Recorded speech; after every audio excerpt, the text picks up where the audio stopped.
चलिए आज मैथ देखते हैं। रेलवे ग्रुप डी में आने वाला एक्सपेक्टेड मैथ जो आ सकता है, आने का संभावना होना चाहिए। तो ये सब टाइप का सवाल आपका आ सकता है। एक घन का संपूर्ण पृष्ठफल 12 सेंटीमीटर स्क्वायर है तो उसके कोर की लंबाई देखिए। मेंसुरेशन है, मेंसुरेशन में जो भी है घन, घना, बेलन, शंकु, गोला, आयत, वृत्त, वर्ग जितना भी है सबका फॉर्मूला कंठस्थ कर ले, सारा सवाल फॉर्मूला बन जाता है। अब घन पे आइए तो घन क्या होता है, जिसका लंबाई, चौड़ाई, ऊंचाई क्या होता है, आपस में बराबर होता है और इसका भुजा को एल से चिह्नित करते हैं। तो यहाँ पे घन का संपूर्ण पृष्ठ क्षेत्रफल क्या होता है बताइए। घन का संपूर्ण पृष्ठ क्षेत्रफल जो होता है वो होता है आपका 6L square, 6 into L square. आपका 6L स्क्वायर बराबर हो जाएगा 12 या एल स्क्वायर बराबर 12/6 कट जाएगा 2 या एल बराबर √2 सेंटीमीटर। मतलब एक घन का संपूर्ण पृष्ठ क्षेत्रफल 12 सेंटीमीटर स्क्वायर है तो उसका जो कोर होगा, कोर मतलब जो भुजा होगा वो आपका √2 सेंटीमीटर। यहाँ से अगर आपका आयतन पूछे तो घन का आयतन भी बराबर होता है एल क्यू, पृष्ठ क्षेत्रफल एस बराबर 6L स्क्वायर, ठीक है। और घन का विकर्ण अगर पूछता है, घन का अगर विकर्ण तो फॉर्मूला लगाइए √3 गुना एल, ठीक है, √3 गुना एल। तो ये सब टाइप का सवाल जो है क्लियर होना चाहिए। चलते हैं नेक्स्ट सवाल की ओर।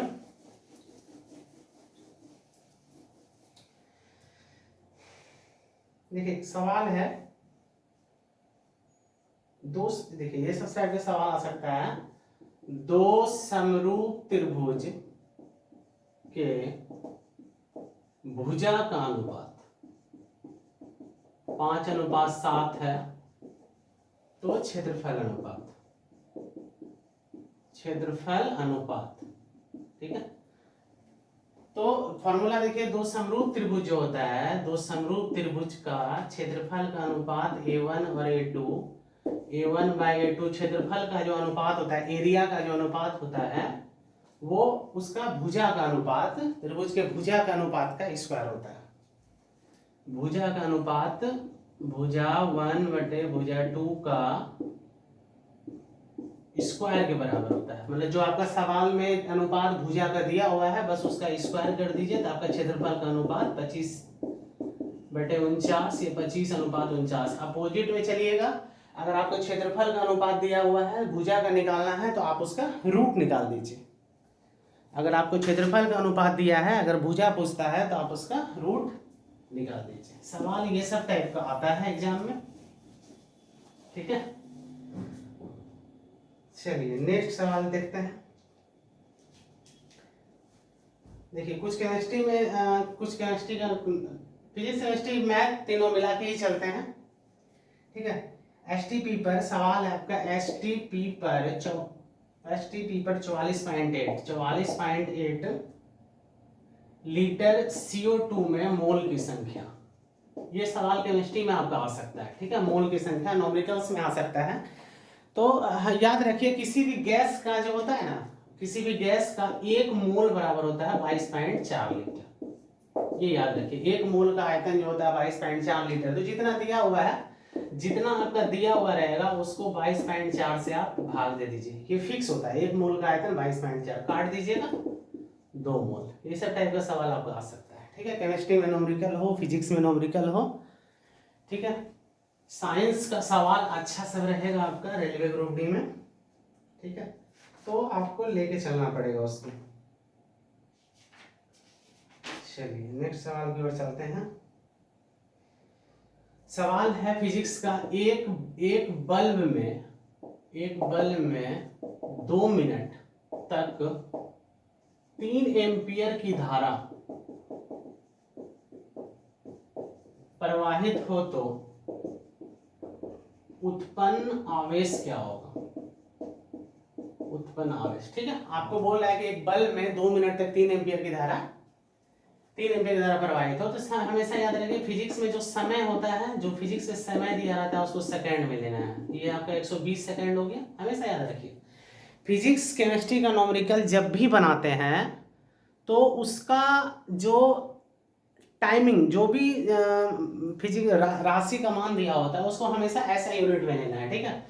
एम्पियर देखिए यहाँ पे आई का मान कितना है 3 एम्पियर। आवेश निकालना है, आवेश क्यू बराबर होता है IT, फॉर्मूला क्यू बराबर IT, आई के 3 गुना टी का मान 120, 120 दिया 12 दिया 36, 360 आवेश है।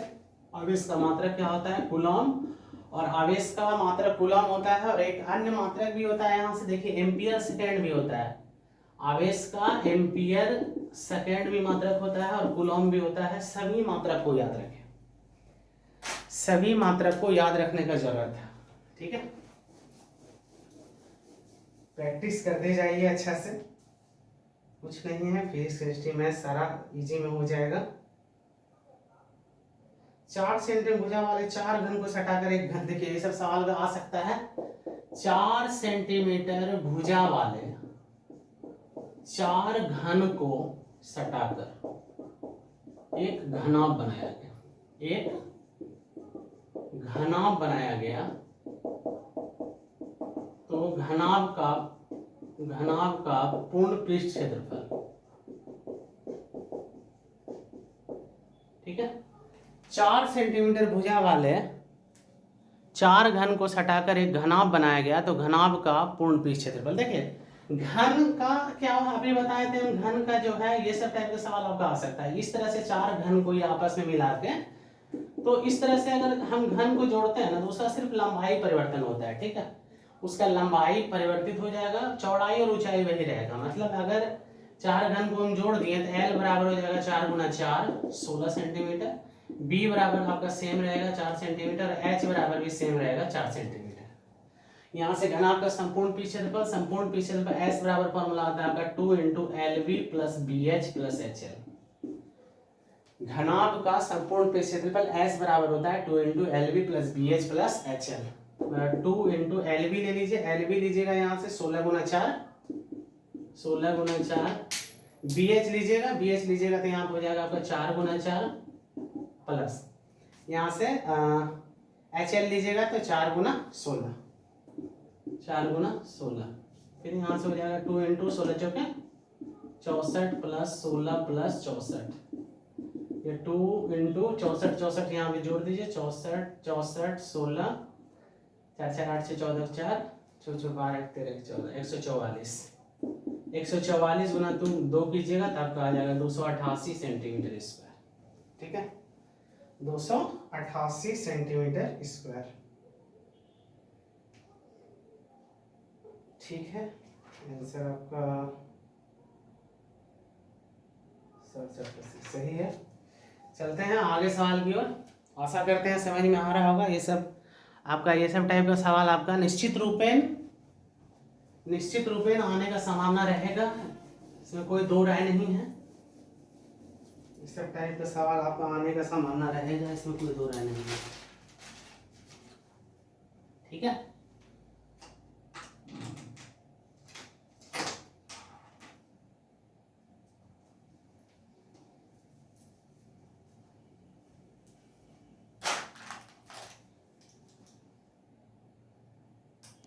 देखिए नेक्स्ट सवाल है आपका, एक द्विघात समीकरण क्या होगा यदि मूलों का योगफल 4 और गुणनफल 5 है। देखिए ये सब सवाल आपका आ सकता है। तो एक द्विघात समीकरण को किस तरह से परिभाषित किया जाता है, मूलों का योगफल और गुणनफल के टर्म में। तो x² - α + बीटा × x + α बीटा बराबर 0 होता है, जहाँ पे अल्फा प्लस बीटा होता है मूलों का योगफल, इसको योगफल बोला जाता है, और अल्फा × बीटा को गुणनफल बोला जाता है। फॉर्मूला भी याद रखिए, अगर योगफल है तो -b/a और गुणनफल है तो c/a, ठीक है। यहाँ से आप निकालिएगा तो हो जाएगा x² माइनस, देखिए मूलों का योगफल कितना है 4 है, तो अल्फा प्लस बीटा का मान 4x + अल्फा बीटा गुणनफल 5 है।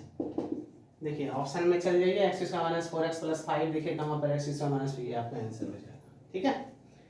तो ये सब टाइप का सवाल अच्छा से रिवाइज कीजिए। चलते हैं नेक्स्ट सवाल की ओर। कुछ नहीं है, तैयारी। देखिए एक सवाल है कि यदि अल्फा बराबर बीटा तो cos α - बीटा, cos α - सिंपल है। अल्फा बराबर बीटा है तो cos α - बीटा, जब अल्फा बीटा बराबर होगा तो अल्फा - बीटा का मान कितना हो जाएगा 0 हो जाएगा, और cos 0 का मान आपका 1 हो जाएगा। जब अल्फा बीटा बराबर है तो अल्फा - बीटा 0 और cos 0 का मान 1। सवाल इजी ही रहता है, कोई खास तरह का सवाल आता नहीं है एग्जाम में।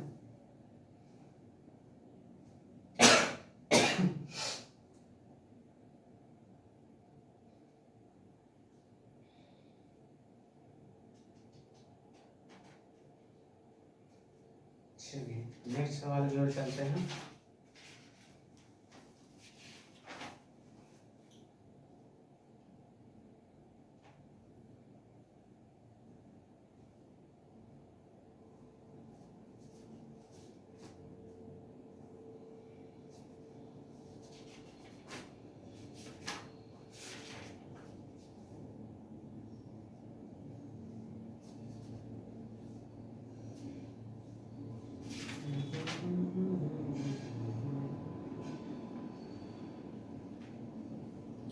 देखिए एक पावर के लिए होता है 25। आपको सवाल आज ऐसा आ सकता है कि 25 सेंटीमीटर फोकस दूरी वाले 25 सेंटीमीटर फोकस दूरी वाले लेंस का, ठीक है, 25 सेंटीमीटर फोकस दूरी वाले लेंस का क्षमता से रिलेटेड सवाल आ सकता है। ठीक है, आपको ये फिजिक्स का सवाल है, ऑप्टिक्स का सवाल है। 25 सेंटीमीटर फोकस दूरी वाले लेंस का क्षमता अगर आपसे पूछता है तो लेंस का जो क्षमता होता है वो आपका 100/f के बराबर है। अगर सेंटीमीटर में दिया हुआ है तो 100/f, ठीक है, और मीटर में दिया हुआ है तो 1/f लेना।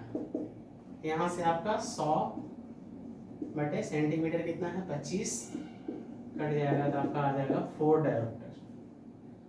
आपका आ जाएगा 4 डायोप्टर। लेंस की क्षमता का मात्रक डायोप्टर होता है, ध्यान दीजिए। देखिए सवाल है 10 सेंटीमीटर त्रिज्या वाले वृत्ताकार पथ पर नियत वेग से घूमती वस्तु पर 1 न्यूटन का बल लगता है, उसकी गतिज ऊर्जा क्या होगी। तो देखिए वृत्ताकार पथ पर जो बल लगता है, ठीक है, वृत्ताकार पथ पर अगर कोई वस्तु भी वेग से गतिशील है तो उस पर लगने वाला बल F बराबर फॉर्मूला होता है mv²/r। देखिए F का मान यहाँ से कितना दिया हुआ है 1 न्यूटन बराबर हो जाएगा आपका mv² त्रिज्या कितना दिया हुआ है नियत वेग से घूमती वस्तु पर 10 मीटर त्रिज्या, mv² बराबर आपका कितना हो जाएगा 10 × 1 10। अब काइनेटिक एनर्जी इसका आपको निकालना है, गतिज ऊर्जा निकालना है। तो गतिज ऊर्जा काइनेटिक एनर्जी के ही बराबर फॉर्मूला होता है हाफ mv²। mv² का वैल्यू यहाँ से कितना निकला है 10, 10/2 का मान आपका हो जाएगा 5 जूल। और इसको ना जाइएगा कभी भूल, क्योंकि ये सब सवाल आना ही है एग्जाम में और आएगा तो बना के आना ही है। चलिए नेक्स्ट सवाल देखते हैं क्या है। पृथ्वी पर पलायन वेग का मान जो होता है, पृथ्वी पर पलायन वेग का मान आपका 11.2 किलोमीटर प्रति सेकंड होता है। ध्यान रखिए 11.2 किलोमीटर प्रति सेकंड पलायन वेग का मान होता है। ठीक है, याद रखिए। कुछ जी का मान आपसे पूछ सकता है, जी का मान 9.8 मीटर प्रति सेकंड स्क्वायर होता है। ठीक है, इसका आपका मीटर प्रति सेकंड स्क्वायर, इसका मात्रक भी पूछ सकता है। गुरुत्व त्वरण का ग्रेविटेशनल कांस्टेंट गुरुत्वाकर्षण नियतांक जी का मान भी पूछ सकता है 6.67 × 10⁻⁻11 न्यूटन मीटर स्क्वायर प्रति किलोग्राम स्क्वायर। इसका ये चीज हमेशा याद रखिए। ठीक है, ये आपका पूछ ही सकता है, बहुत फेमस होता है। गुरुत्वाकर्षण नियतांक जी का मात्रक न्यूटन मीटर स्क्वायर प्रति किलोग्राम स्क्वायर, ये पूछ सकता है आपका। इलेक्ट्रॉन पर आवेश का मान पूछ सकता है, इलेक्ट्रॉन पर आवेश का मान पूछ सकता है। प्रोटॉन पर आवेश का मान, इलेक्ट्रॉन पर -1.6, ध्यान दीजिएगा माइनस में आपको लेना है, प्लस में भी होगा। आपका प्रोटॉन पूछेगा तो +1.6 × 10⁻⁻19 कूलम होगा। एवोगाड्रो नियतांक, एवोगाड्रो नंबर का मान पूछ सकता है 6.02223 × 10⁻23। ये सब वैल्यू आपका पूछ सकता है। एक मोल में कितना क्या बोलता है, किसी गैस का एक मोल में उसका आयतन कितना होता है 22.4 लीटर होता है, ये पूछ सकता है आपको। ठीक है, और देखिए एक सवाल आता है, बता रहे हैं, आवेश का क्वांटिमीकरण होता है एक, आवेश का क्वांटिमीकरण क्या होता है, फॉर्मूला होता है आपका Q = Ne। किसी वस्तु पर का आवेश Q जो होता है वो Ne के बराबर होता है। Q फिजिक्स में बहुत अच्छा ये चीज है। अगर नंबर ऑफ एन क्या होता है यहाँ, नंबर ऑफ इलेक्ट्रॉन होता है, और ई का मान फिक्स होता है -1.6 गुना 10 के पावर -19 कूलम। और इससे सवाल आपका देखिए किस तरह से आ सकता है, इससे सवाल आपका किस तरह से आ सकता है, आपको सवाल पूछ सकता है कि किसी वस्तु पर यदि 10 पे पावर 5 इलेक्ट्रॉन हो, ठीक है, इलेक्ट्रॉन हो, तो उस पर आवेश का मान क्या होगा, उस पर आवेश क्या होगा। यदि किसी वस्तु पर 10 पे पावर 5 इलेक्ट्रॉन होगा तो उस पर आवेश का मान क्या होगा। तो आपको ये फार्मूला, जितना इलेक्ट्रॉन होता है ना, तो Q बराबर आप इलेक्ट्रॉन का संख्या को 1.6 गुना 10 पे पावर -19 से आप गुना कर दीजिए। गुना कीजिएगा तो आपका आंसर आ जाएगा 1.6 गुना 10 पे पावर, ये 19 में से 5 घटा दीजिए तो -14, ठीक है। इतना कूलम आपका आवेश होगा, मतलब जितना इलेक्ट्रॉन का संख्या आपको दिया गया है उस पर उतना ही आवेश होगा। तो इलेक्ट्रॉन का आवेश से आपको गुना कर देना है, इलेक्ट्रॉन का आवेश आप गुना कर दीजिए, आपका आंसर आ जाएगा, ठीक है। चलिए नेक्स्ट सवाल देखते हैं क्या है। बल और विस्थापन के बीच अधिकतम कार्य कब होता है। देखिए बल और विस्थापन जो होता है, बल F और विस्थापन बहुत फेमस फार्मूला है ये, ध्यान दीजिएगा। विस्थापन S के बीच में किया गया कार्य के लिए फार्मूला होता है, किया गया कार्य W बराबर फार्मूला होता है Fs cos थीटा। सवाल आपसे पूछेगा कि बल और विस्थापन के बीच अधिकतम और न्यूनतम कार्य कब होता है। ध्यान दीजिएगा, अधिकतम कार्य तब होता है जब cos थीटा का वैल्यू अधिकतम हो।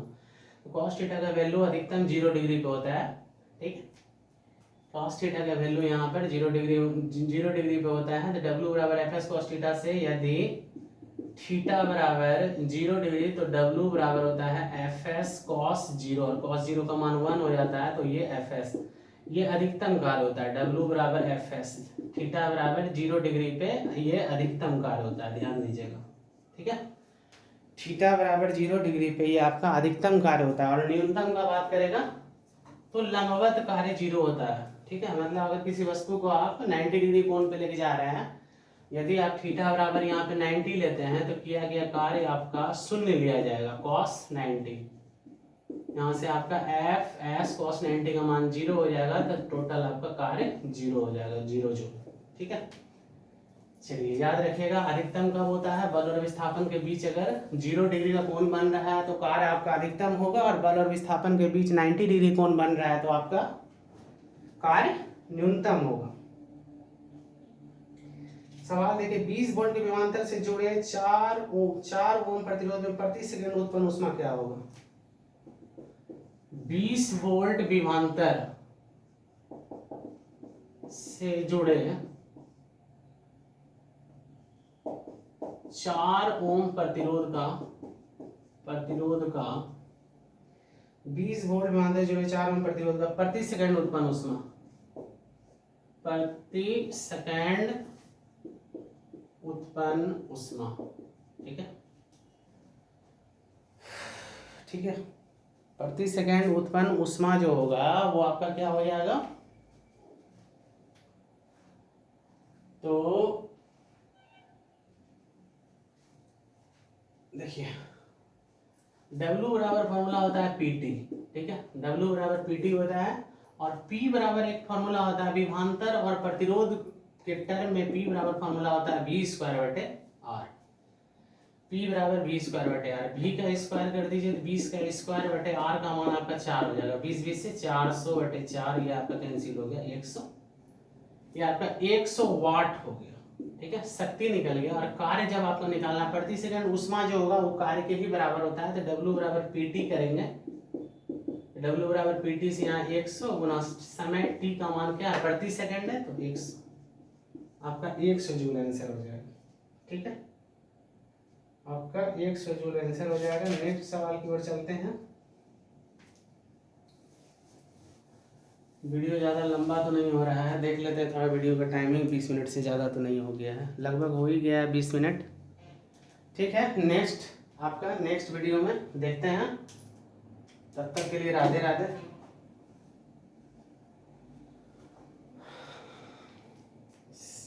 सभी ग्रुप डी कैंडिडेट को बेस्ट ऑफ लक।